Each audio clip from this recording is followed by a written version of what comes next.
Alright everyone, hello and welcome back to the TOURIT platform. Today we're going to do a tutorial on how to add a virtual tour as well as manage your virtual tours. So once you log in back into your account, you're going to want to go to the top right hand corner, click Add Virtual Tour. The first thing you need to do is select your provider. For this example, we're going to use Matterport. You're then going to want to copy and paste your virtual tour link. You're going to want to give it a title. You're going to want to put in the address of the virtual tour. And for this one, we're just going to use a sample tour, so we're just going to choose a couple options. You're going to want to select your category and your subcategory. You can also request a new category here. And then you're going to want to select the camera that you chose to capture the space with, as well as the website for the location.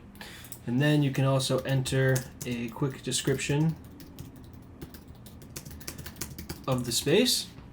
And then you have two options. You can save it, which is going to save it as a draft virtual tour, and it won't be live and people won't be able to see it.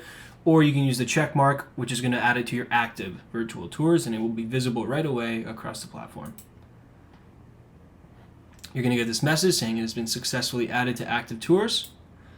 And then now we can go up to the top right hand corner, click on your profile icon, and then if you navigate to virtual tours, you're going to see all of your virtual tours. And now this is where you manage your virtual tours. So top left hand corner, you can search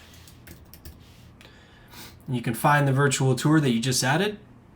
From here we can click the eyeball icon to open this virtual tour in a new tab and view it. As you can see, it says test virtual tour at the top. Our creator profile is linked here.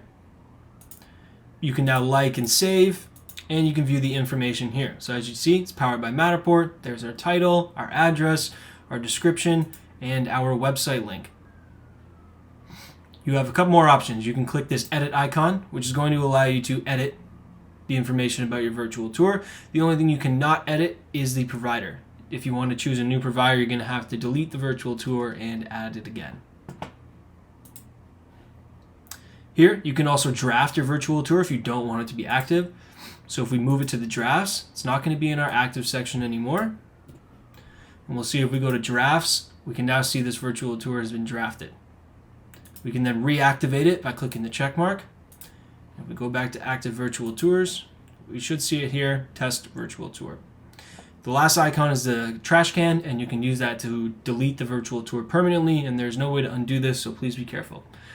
Lastly, you'll see these little star icons. These are your featured virtual tours. So if you have a creator profile, you're allowed to feature 10 virtual tours on your creator profile, and you'll do that by selecting this check mark. Now you'll see at the bottom here, I can't add more than 10, so I would have to deselect one of the other featured tours, which you can do using this star icon, and then you can simply remove that one.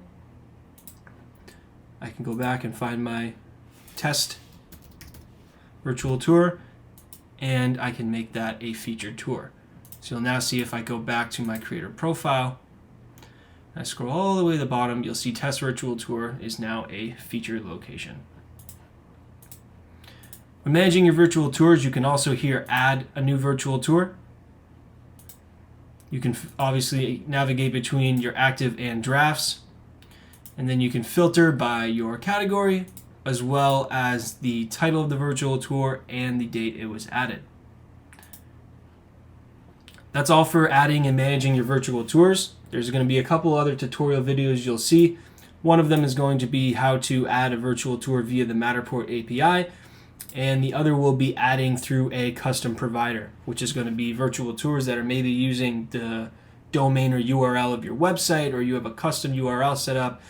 Those are not going to be associated with another provider, so you'll need to add them customly, just like we did for Ketchup Studios. Thanks everyone, bye.